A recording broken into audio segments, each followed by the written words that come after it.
हरि ओम। हे श्रीमन्नारायण नारायण हरि हरि ओम। श्रीमन्नारायण नारायण हरि हरि ओम। मेरे मित्रों, जब सुखदेव जी का आगमन होता है, कल बताया था, तो सारा संत समाज उठ करके खड़ा हो जाता है। सुखदेव जी के ऊंचे आसन पर बैठाया जाता है। सुखदेव जी बैठ जाते हैं और सब जय जय घोष करते हैं सुखदेव जी का नाम का। तो राजा परीक्षित हाथ जोड़ करके सभा के बीच में खड़े हो जाते हैं। राजा परीक्षित कहते हैं, आहा, मैं बड़भागी हूँ।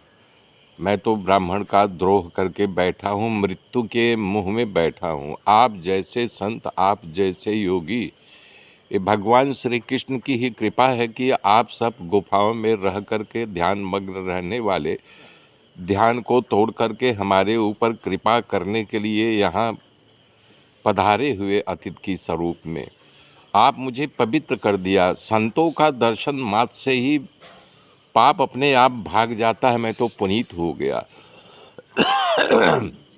ये मैं जानता हूँ भगवान श्री कृष्ण की ही कृपा है। मधुर वाणी में राजा परीक्षित कह रहे हैं, मैं योगियों को की कृपा का पात्र बना, ये भगवान की ही कृपा नहीं है तो क्या है।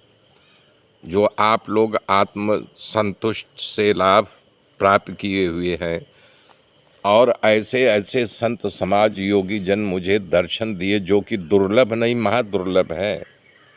हे योगियों में परम गुरु, जिस मनुष्य की मृत्यु नज़दीक हो तो उसका क्या कर्तव्य है, उसे क्या करना चाहिए, और साथ में ये भी कहो कि मैं क्या करूं। जप तप ध्यान ज्ञान किसका स्मरण करना चाहिए। सूत जी कह रहे हैं, राजा ऐसे दीन वचन सुन करके सुखदेव जी बहुत प्रसन्न हुए।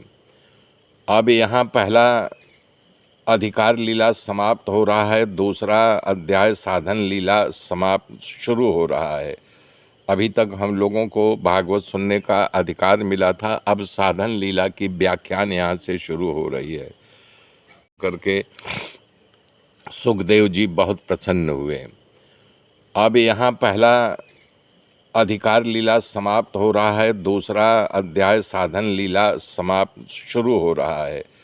अभी तक हम लोगों को भागवत सुनने का अधिकार मिला था, अब साधन लीला की व्याख्यान यहाँ से शुरू हो रही है। श्रीमद् भागवत में दूसरा स्कंद साधन लीला के नाम से जाना जाता है। भगवान का रूप, उनका स्वरूप, गुणों के कारण, उनके जानने के साधन के कारण है, इसे साधन लीला कहते हैं। इस स्कंद को साधन लीला कहा जाता है। प्रथम स्कंद श्रवण और कीर्तन से हम लोगों का अधिकार सिद्ध हो गया।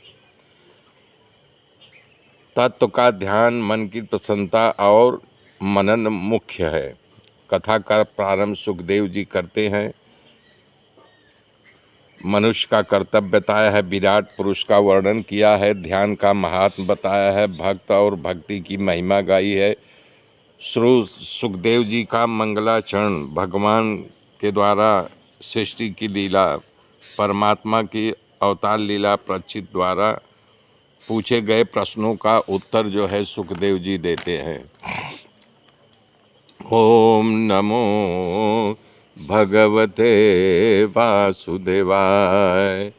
ओम नमो भगवते वासुदेवाय। श्रीमद् भागवत का दूसरा स्कंद कहना ये महान दुस्साहस है, कारण की साधन लीला है। भगवान सुखदेव जी जो कुछ कहना तो इसी दूसरे स्कंद में कह गए हैं। केवल भगवान और भागवत के चरित्र ही कहा है। भागवत का दूसरा 5वां 11वां स्कंद वक्ता के लिए कठिन है। दूसरा, 5वां और 11वां। भागवत का दूसरा स्कंद साधन है और प्रथम स्कंद अधिकार लीला है। तो जब हमें अधिकार मिल गया है तब इसको स्कंद दूसरे का शुरुआत कर रहे हैं। मेरे मित्र मेरे साथ जुड़े रहिए, आगे की गाथा करते बनूंगा। तब तक के लिए जय श्री राम।